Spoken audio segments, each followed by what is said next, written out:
When an unsuspecting customer steps through the doors of an IKEA store, they are not merely entering a retail space. They are embarking on a journey into a meticulously designed psychological environment that expertly encourages them to overspend. Every aspect of the store is crafted with intention, guiding customers through a labyrinth layout that entices them to explore every corner.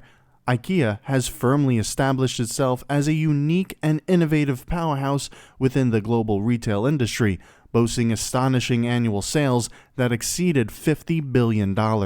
This remarkable achievement positions IKEA as the largest furniture retailer in the world, and interestingly, it also ranks among the globe's biggest restaurant chains, serving millions of customers who flock to enjoy its iconic Swedish meatballs alongside their shopping experience. The extraordinary story of IKEA traces back to its visionary founder, Ingvar Kamprad, a dyslexic farm boy from the rural landscapes of Sweden. His entrepreneurial journey commenced at an astonishing young age when he began selling matches as a venture that laid the groundwork for his future success. Kamprad's ascent to prominence is both uplifting and complex, intertwined with layers of controversy and significant challenges.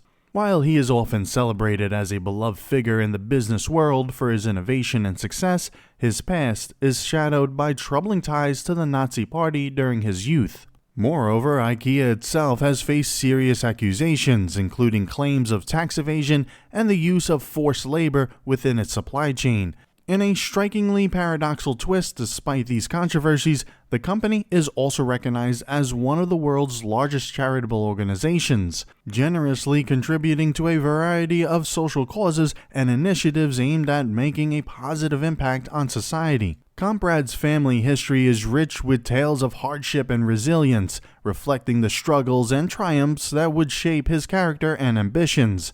In the late 19th century, his grandfather Akim found love with a woman from a lower social class, which led them to relocate to Sweden. There, they faced immense challenges as they worked tirelessly to make ends meet in a new and often unforgiving environment. Following the untimely death of Akim, his wife Franziska exhibited remarkable tenacity and strength as she raised her children under difficult circumstances. Among these children was the ambitious Ingvar, who, even in his formative years, demonstrated an undeniable entrepreneurial spirit by selling matchboxes and other goods, showcasing his early aptitude for business and commerce. As Ingvar Kamprad matured into adulthood, his entrepreneurial ambitions continued to flourish and evolve. In 1943, at the tender age of 17, he founded IKEA, initially establishing it as a mail-order business specializing in affordable and accessible goods. By 1948, Kamprad recognized the burgeoning potential of the furniture market, particularly in light of Sweden's post-world housing boom, and made the astute decision to strategically expand into this promising sector. However, his dyslexia presented unique challenges, especially when it came to maintaining product organization within the rapid growing business. Ingeniously, he addressed this issue by creatively naming IKEA's products after Swedish locations and animals, a strategy that not only facilitated organization, but also imbued the names with a memorable quality that resonated with customers. To differentiate IKEA from other mail-order retailers, Kamprad concentrated on optimizing distribution channels and redefining the entire shopping experience for customers. The layout of IKEA stores was meticulously designed to encourage customers to wander through various departments, promoting exploration and leading to unexpected impulse purchases.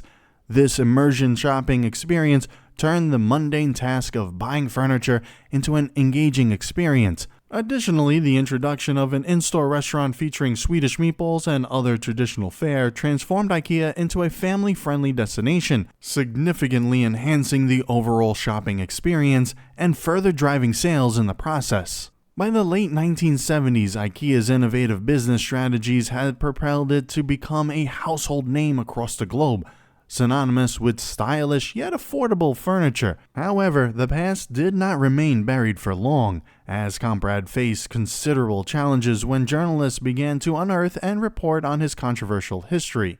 Revelations of his early affiliations with the Nazi Party prompted Kamprad to confront his past publicly, an effort he undertook with a mix of humility and determination. Despite the serious accusations suggesting he had financed IKEA with Nazi funds, he steadfastly maintained his innocence regarding any loans or financial wrongdoing, asserting that his intentions had always been to build a legitimate and successful business. Throughout the 1990s, IKEA experienced a remarkable period of rapid expansion, opening over 70 mega stores worldwide and further solidifying its status as a leading global brand in the furniture market. In spite of its ongoing controversies surrounding its founder and the company itself, IKEA's growth trajectory and popularity continue to soar, captivating customers around the world. Under Kamprad's visionary leadership, IKEA transformed the furniture industry, setting new standards for affordability, accessibility, and customer experience that continue to influence retail strategies and practices to this day.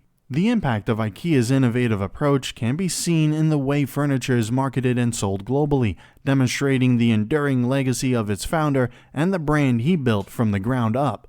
To support our work, please subscribe, and until next time.